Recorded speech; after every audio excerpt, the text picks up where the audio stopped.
সাকরাইলে বিশ্বের বৃহত্তম দই উৎপাদন কেন্দ্র গড়ছে আমুল। প্রাথমিক বিনিয়োগ 600 কোটি টাকা।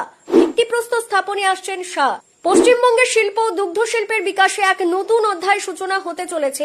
হাওড়ার সাকরাইলে বিশ্বের বৃহত্তম দই উৎপাদন কেন্দ্র স্থাপন করতে চলেছে দেশের অন্যতম বৃহৎ দুগ্ধ সংস্থা আমুল। আগামী 14 জুন এই প্রকল্পের ভিত্তিপ্রস্তর স্থাপন অনুষ্ঠান অনুষ্ঠিত হবে। অনুষ্ঠানে উপস্থিত থাকার কথা রয়েছে কেন্দ্রীয় স্বরাষ্ট্রমন্ত্রী অমিত শাহের। সূত্রের খবর, সাকরাইল ফুড পার্কে নির্মিতব্য এই অত্যাধুনিক দুগ্ধ প্রক্রিয়াকরণ কেন্দ্রের জন্য প্রাথমিকভাবে প্রায় 600 কোটি টাকা বিনিয়োগ করা হচ্ছে।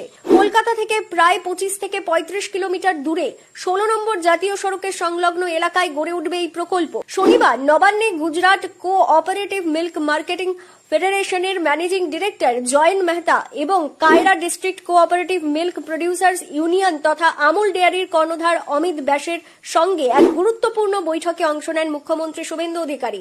বৈঠকে পশ্চিমবঙ্গে আমুলের বিনিয়োগ বৃদ্ধি, ব্যবসা সম্প্রসারণ এবং দুগ্ধ শিল্পের উন্নয়ন নিয়ে বিস্তারিত আলোচনা হয়। বৈঠক শেষে মুখ্যমন্ত্রী জানান, পশ্চিমবঙ্গে আমুলের মতো স্বনামধন্য সংস্থার বিনিয়োগ রাজ্যের অর্থনৈতিক উন্নয়ন, কর্মসংস্থান বৃদ্ধি এবং দুগ্ধ খাতের প্রসারে গুরুত্বপূর্ণ ভূমিকা পালন করবে। তিনি আশা প্রকাশ করেন, রাজ্য ও সংস্থার পারস্পরিক সহযোগিতার মাধ্যমে আগামী দিনে নতুন সম্ভাবনার দ্বার উন্মোচিত হবে। আমুলের তরফে জানানো হয়েছে, এই কেন্দ্রের মূল উৎপাদন হবে দই, পাশাপাশি লস্যি, ঘোল সহ বিভিন্ন দুগ্ধজাত পণ্যও এখানে উৎপাদিত হবে। প্রতিদিন প্রায় 10 লক্ষ কিলোগ্রাম দই, লস্যি ও ঘোল উৎপাদনের লক্ষ্য নিয়ে প্রকল্পটি গড়ে তোলা হচ্ছে।